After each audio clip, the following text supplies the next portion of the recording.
नमस्कार बालदोस्तांनो, मराठी बोधकथा ऐकूया. गोष्टीचे नाव बदकाचे कुरूप पिल्लू. गोष्ट छोटी अर्थ मोठा. ही गोष्ट लहानांपासून मोठ्यांनाही उपयुक्त अशीच आहे. सर्वप्रथम पीकेज लर्निंग ह्या चॅनलवर तुमचे सहर्ष स्वागत आहे. भेटूया बदकाच्या कुरूप पिल्लाला. चित्रात दाखविल्याप्रमाणे आई बदक आपल्या पिल्लांसोबत खूप आनंदी होती.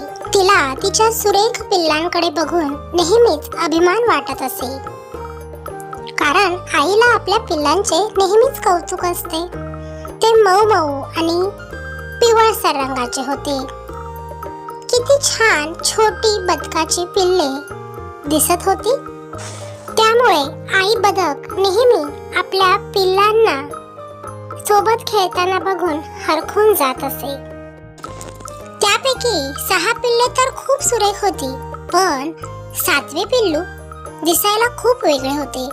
आकाराने मोठे होते आणि त्याचे पंख राखाडी तसेच कुरूप होते. म्हणजेच तो दिसायला सुंदर नव्हता. इतर 6 पिल्लांपेक्षा वेगळा होता. सर्व काही तर तसेच आहे, आई बदक नेहमी विचार करायची. पण कसेही दिसले तरी ते माझे पिल्लू आहे आणि मला ते खूप आवडते, असे म्हणून ती त्या 7व्या पिल्लाचेही लाड करत असे. पण इतर 6 पिल्लांना ते कुरूप बदकाचे पिल्लू बिलकुल आवडले नाही. जेव्हा ते त्यांच्याकडे खेळायला त्यांच्या सोबत जायचे तेव्हा ते त्याच्याकडे पाठ फिरवायचे आणि त्याच्या सोबत न राहता तेथून जलद गतीने पोहत पोहत निघून जायचे. आणि बिचारे कुरूप पिल्लू नेहमीच एकटे पडायचे. पण आई बदक नेहमी त्याला सांगायची की तू एकटाच पोहायचा सराव करत राहा. त्यानुसार तेही सराव करत राहायचे. इतर बदकाची पिल्ले दररोज जवळच्या तलावात पोहायला जात असत, सोबत खेळत असत. त्या पिल्लांना सोबत खेळताना पाहून या कुरूप बदकाला देखील त्यांच्यामध्ये जाण्याची इच्छा होत असे. पण त्यांना तो नेहमीच नको होता. ते नेहमीच त्याच्यापासून पोहत दूर जात असत. त्यामुळे ते कुरूप पिल्लू पूर्णपणे एकटेच होते. पण दुःखी न होता आईने सांगितल्यानुसार ते स्वतः पोहण्याचा सराव करत असे आणि आनंदी राहण्याचा प्रयत्न करत असे. ते कुरूप बदकाचे पिल्लू इतर बदकांपेक्षा आता चांगले पोहू लागले होते आणि हे पाहून त्या सुरेख पिल्लांना अजिबात आवडत नव्हते. पण त्याची तारीफ न करता ते मुद्दाम त्याला त्याच्या कुरूपतेबद्दल चिडवत होते. त्याची एकमेव मैत्रीण त्याची आई होती आणि आई देखील त्याचे नेहमी कौतुक करत असे. इतर बदकांनी त्याच्या आईला विचारले की तुझी सर्व बदके म्हणजेच आम्ही सर्व पिल्ले खूप हुशार आहोत, सुरेख आहोत, पण हे एकच पिल्लू इतके वेगळे का दिसते? ते इतके कुरूप का आहे? हे ऐकून आई बदक त्यांना नेहमी सांगायची की तो माझा आहे आणि मीही त्याच्यावर प्रेम करते. त्यानुसार तुम्हीही त्याला कमी न लेखता त्याच्यावर प्रेम करा, त्याच्या सोबत राहा. आईने अनेकदा समजावून देखील इतर सुरेख पिल्लांनी त्याकडे दुर्लक्ष केले आणि त्याचा काही उपयोग झाला नाही. शेवटी खूप एकटे आणि दुःखी वाटून त्या कुरूप लहान बदकाच्या पिल्लाने तो तलाव सोडून जाण्याचा निर्णय घेतला. तो त्याच नदीच्या काठावर गेला आणि नदीच्या पाण्यात पोहत पोहत दूरपर्यंत निघून गेला. पक्ष्यांना पंख फुटले की ते एकटेही राहू शकतात. त्यानुसार ह्या पिल्लाने एकटेच राहण्याचा निर्णय घेतला.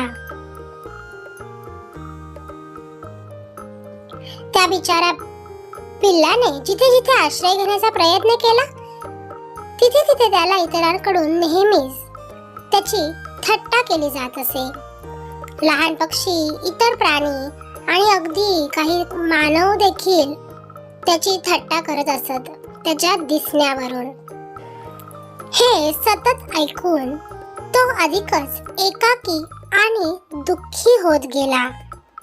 याचा परिणाम असा झाला की तो स्वतःला आता खरंच कुरूप समजू लागला होता, जे की चुकीचे होते. हळूहळू तो मोठा आणि बलवान होत गेला.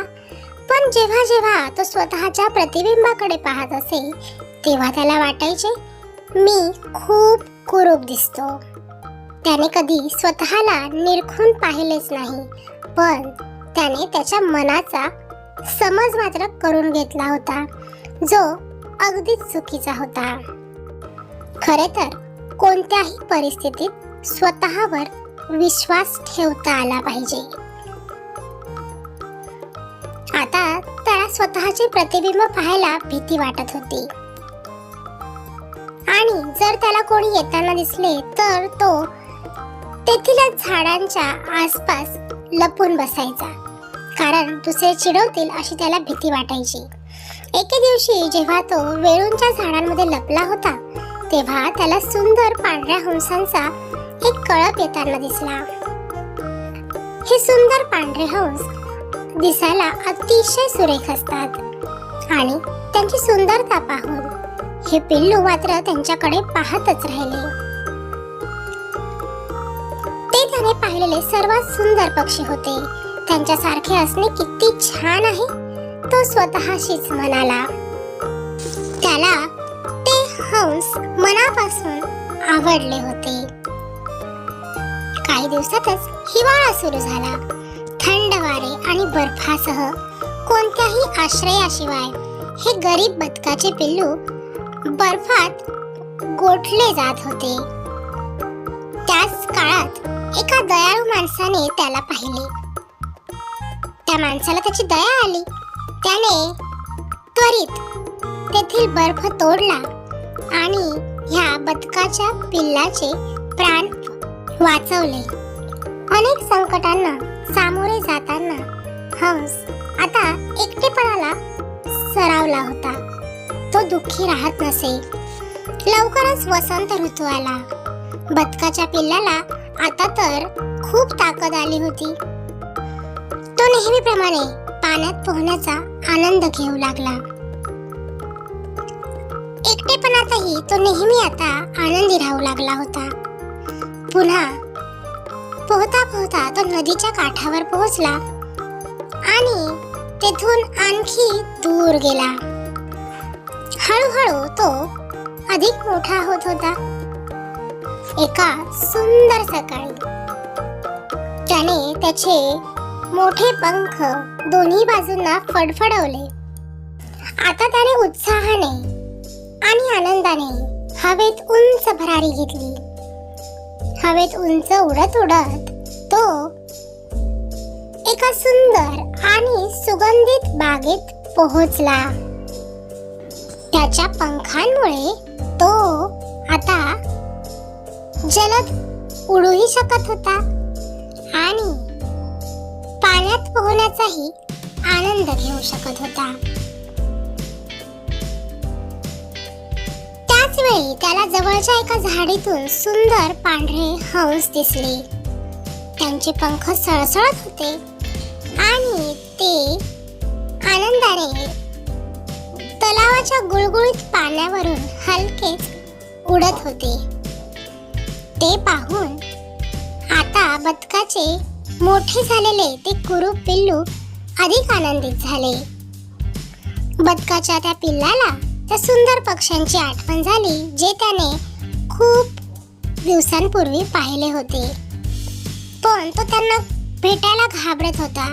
त्यांच्यासोबत राहण्याची त्याला विचित्र इच्छाही वाटत होती आणि ते आपल्याला काही चुकीचे बोलले तर अशी भीतीही वाटत होती. पण तरीही त्याने त्यांना भेटण्याची इच्छा पूर्ण करण्याचा निर्णय घेतला. त्याने ठरवले की त्यांनी कितीही वाईट वागणूक दिली तरीही मी त्यांना एकदा तरी भेटेलच. त्यांच्याशी संपर्क साधण्याचा त्याने एकदाचा निर्णय घेऊन टाकला आणि तो त्यांच्या दिशेने पोहत गेला. पाण्याच्या पृष्ठभागाला त्याने डोके टेकवले आणि काय आश्चर्य, खाली असलेल्या स्वच्छ ओढ्यात त्याला काय दिसले? त्या पाण्यात त्याला स्वतःचेच प्रतिबिंब दिसले, तेही अगदी सुरेख सुंदर. त्याची स्वतःची प्रतिमा आता गडद, राखाडी, कुरूप पक्षी राहिली नाही, तर एक देखणा आणि एक सुंदर हंस बनली होती.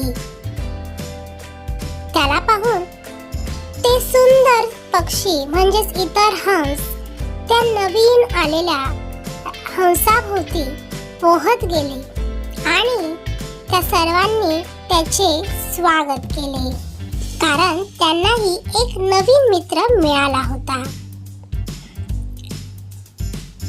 तर मुलांनो, कुरूप बदकाच्या पिल्लासारखे दुःखद जीवन जगणारा पक्षी तो कुरूप नसून एक सुंदर आणि सुरेख असा हंस होता. त्याने आनंदानेच आपली बारीक मान वाकवली आणि हृदयाच्या खोलीतून आनंदाने ओरडला. मी एक कुरूप बदकाचे पिल्लू असताना इतक्या आनंदाचे स्वप्न कधीच पाहिले नव्हते. तरीही आता मला खरंच स्वप्नात असल्यासारखे वाटते आहे. मी इतका सुरेख आणि सुंदर आहे असा विचारच केला नव्हता.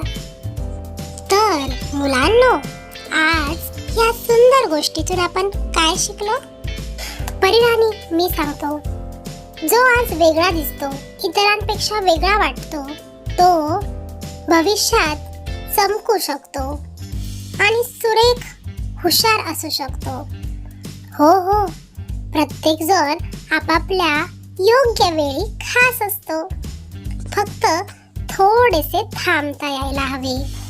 मुलांनो, अगदी बरोबर, तुम्ही योग्य उत्तर दिलेत. त्याचप्रमाणे दुसऱ्यांनी कितीही चिडवले तरी स्वतःवर विश्वास ठेवायला हवा. त्यासाठी स्वतःवर जास्तीत जास्त काम केले पाहिजे. ज्यानुसार कुरूप पिल्लाने पोहण्याचा सराव केला, अगदी तसाच. तर गोष्टीचे तात्पर्य, दिसण्यावरून कुणाचेही सौंदर्य आणि मूल्य ठरवू नका, तर एखाद्याच्या गुणांवरून आणि त्याच्या कर्तृत्वावरून खरे सौंदर्य आणि मूल्य ठरविले पाहिजे.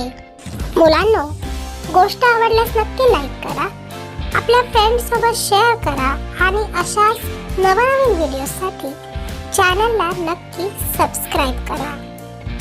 धन्यवाद. Thanks for watching.